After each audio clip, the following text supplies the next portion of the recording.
Thanks for joining us. I'm Paula Ebben with our WBZ News Update. Our top stories: a third day of searching for 33-year-old Aaron Pennington, who's accused of murdering his wife, 30-year-old Brianne Pennington, inside their home in Gardner last weekend. Yesterday, investigators found the car believed to have been driven by Pennington abandoned in a wooded area at a Boy Scout camp about 3 miles from his home, although there is still no sign of Pennington in the area. Police are now asking residents to use caution and search their property for any signs of intrusion. Pennington is considered armed and dangerous and should not be approached. Investigators also say he has a history of mental health issues. If you see him or have any information, call 911 immediately.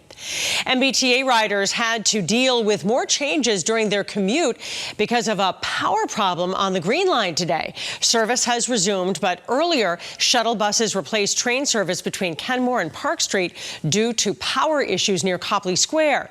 The T says riders may see delays because of inspections on the power lines. As this was playing out, MBTA General Manager Philip Ang met with the board of directors and gave a potential new timeline for when the flawed tracks on the Green Line extension will be replaced.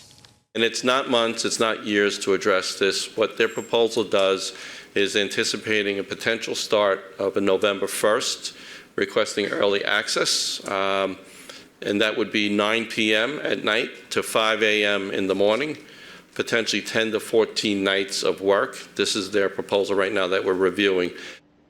Well, Ang also says they're reviewing the ability to provide shuttle buses to ensure that riders have service during this potential time period. A woman in Plymouth is asking for the public's help finding a missing necklace that contained her daughter's ashes. The woman says her grandson wore the necklace to the West School and lost it on the school's soccer field. Well, the woman says this is the only thing her grandchild has of his mother, who died 3 years ago. Another sunny day for us here in New England. It only gets better as we're expected to hit the 70s for the rest of the week. Let's get a check of the latest forecast with meteorologist Jason Mikell. Paula, as I was saying earlier, we are chipping away at the block here. We had frosty conditions across the area this morning, even a frost advisory in effect through 9 a.m. We're going to allow all of that activity to expire. As far as our conditions go, for at least for the rest of the week, we're going to be warming things up. Current temperatures are now in the 50s across the board, and even the islands are pulling in some low 60s at this point. We'll stick with that south flow coming in off the ocean, elevating our conditions throughout the afternoon. But also look at this. Because we'll have more of a southerly flow come in for the rest of the evening into the overnight, we're going to also allow for our temperatures to warm as well. Sure, we'll have some 30s across the board waking up this morning, at least tomorrow morning, but we'll have more 40s. So we'll have less of a frost issue for tomorrow morning and more of just a cool start across the region. So let's talk about the even larger picture. What's happening across the country, aiding and abetting warmer than normal temperatures for us? So we have a ridge in the east. This is that ridge of high pressure, okay? So remember, high pressure allows for a lot of stability across the region. At the same time, we're getting an onshore flow coming out of the Gulf of Mexico. So most of the areas in Texas have been dealing with a lot of drought conditions, prolonged heat there.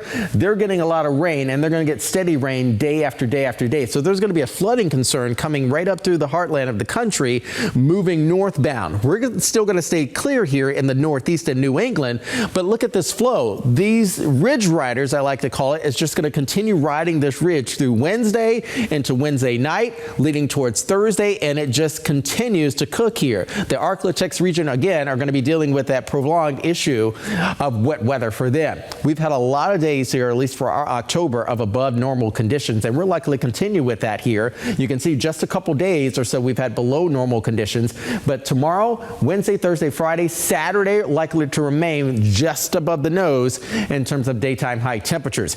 This is the upper level pattern, the jet stream pattern. Anytime we have a ridge out in the east, a trough will be digging in the west. So we're going to have more unsettled weather happening across the western half of the country. Meanwhile, mild, stable conditions continue for us. Look at that. On Sunday, we still have this system set up out towards the west. Quickly to the tropics. We are still in Atlantic tropical season for 2020. Hurricane Tammy now poised to move closer to Bermuda and also cause some rainy issues there, maybe even some flooding rains kind of taking over.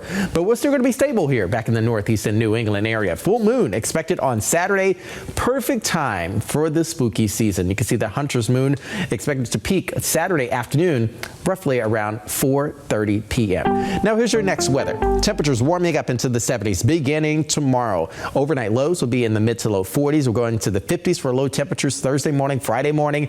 Meanwhile, in the afternoon, we'll be in the mid 70s and climbing to near 80 degrees by Saturday. It will be absolutely amazing. However, it could be the last of 2023.